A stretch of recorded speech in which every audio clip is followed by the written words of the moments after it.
Rendez-vous à 3 heures de Hans Wilhelm. Waldo, c'est moi. Et aujourd'hui, je suis un peu pressée. J'ai un rendez-vous auquel il ne s'agit pas d'être en retard. L'heure, c'est l'heure. Un jour, en rentrant de l'école, Jérémie raconta ses amis. Micha, le raton laveur, Cornelius, l'ours et Lali, la chouette. Mika propose à Jérémie. Cet après-midi, on va faire un tour en barque. Tu viens avec nous? On jouera aux pirates. Génial, s'écria Jérémie. Mais ne sois pas en retard, nous partons à 3 heures. Jérémie courut chez lui, très excité. Quel bonheur de faire un tour de barque. S'il s'écoutait, il passerait sa vie à jouer aux pirates. Mais quand il arriva à la maison, sa mère était très fâchée. Une fois de plus, Jérémie n'avait pas rangé sa chambre. Et quand tu auras fini de ranger ta chambre, de ranger, tu tondras le gazon et tu iras faire les courses. Ça t'apprendra à laisser tant de désordre. Mais maman, dit Jérémie, à 3 heures, on ne discute pas. Lorsque Jérémie eut enfin tendu le gazon, il était presque 2 heures. Il courut aussi vite qu'il put au village avec la liste des courses que sa mère lui avait préparées. Lorsqu'il revint les bras chargés de paquets, il était déjà plus de 3 heures. Malheur! Vite, il prit une carotte et se mit en route. Ils m'auront sûrement attendu. Ils m'attendent, je suis sûre. Se disait Jérémie en filant à grandes enjambées vers le lac. Mais au bord du lac, il ne trouva personne. Il n'y avait qu'un bout de papier sous une pierre avec ces mots. Cher Jérémie, nous avons attendu longtemps, mais tu n'es pas venu, alors nous sommes partis sans toi.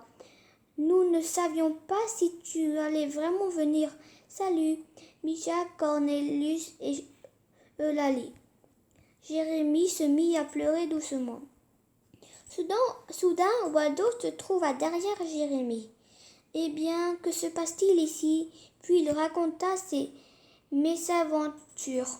Waldo réfléchit un moment et dit, il y a peut-être un moyen de rattraper tes 3 amis, mais nous n'avons pas de barque. Alors il faut inventer quelque chose, dit Waldo avant de disparaître. Waldo revint peu de temps après. Il tenait dans sa main une balai et à son bras pendait une chemise jaune que Jérémie crut bien reconnaître. Mais c'est la chemise du garde forestier. Lagrange, dit Jérémie. C'est bien elle, dit Waldo. Elle s'échant sur la corde à linge, on l'emprunte juste un moment.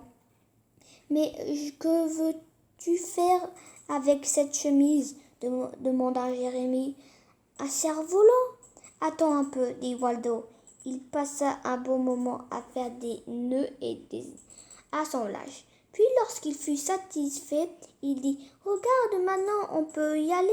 Et Jérémie n'en crut pas ses yeux. Le vent se mit à souffler dans la chemise du garde forestier et ils s'élancèrent sur le lac tout voile dehors. « Youpi !»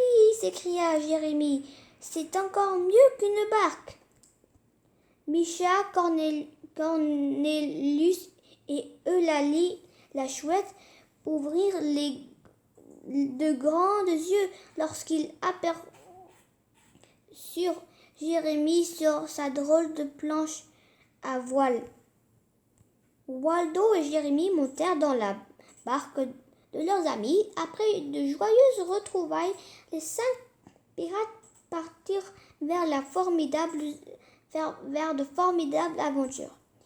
Et ce soir-là, lorsque Madame Lagrange décrocha son linge, elle fut surprise en touchant la chemise de son mari.